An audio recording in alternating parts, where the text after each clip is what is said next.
यार अज मैं एक जगह के उत्ते हम जुम्मे का टाइम हा तो एक बंदे को मैं वज़ू करन डिठे इहो जा कम किते जेड़े कम करन नाल उनका वज़ू ही नहीं था।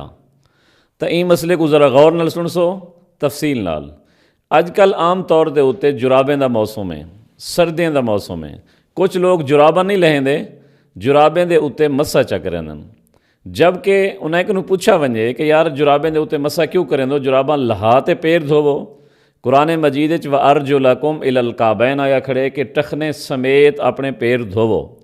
उस जवाब एक हदीस पढ़ दें कि नबी पाक सल्लल्लाहु अलैहि वसल्लम के बारे सहाबी फरमाए मसहा अलल जौरबैन कि सोहने नबी पाक सल्लल्लाहु अलैहि वसल्लम ने जुराबें के उत्ते मसा किते। जै वेले ये हदीस पढ़िए तो मैं वो आख्या मेरी त्रिमजी शरीफ की हदीस है, तो हदीस पूरी पढ़। पूरी हदीस है मसहा अलल जौरबैन वन नालैन, नबी सोने इहो जिन जुराबें ते मसा किते जिहड़ा जुत्ती वाली कार हन।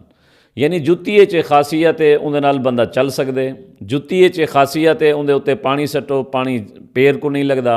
इहो जी जुराब वो सिर्फ मौजे हैं, मौजे अगर पाती वधो तो उहदे उत्ते मसा जायज़ है और उहदे नाल तुसां वज़ू भी कर सकदो, नमाज ही पढ़ सकदो। लेकिन अगर तुसां नैलून दियां कपड़े दा जुराबां पाती वधो जिहड़ा अजकल आम मुरवजा हैं, हिंदे उत्ते मसा करेंदो तो इंदे नाल तुहाडा वज़ू न थी से।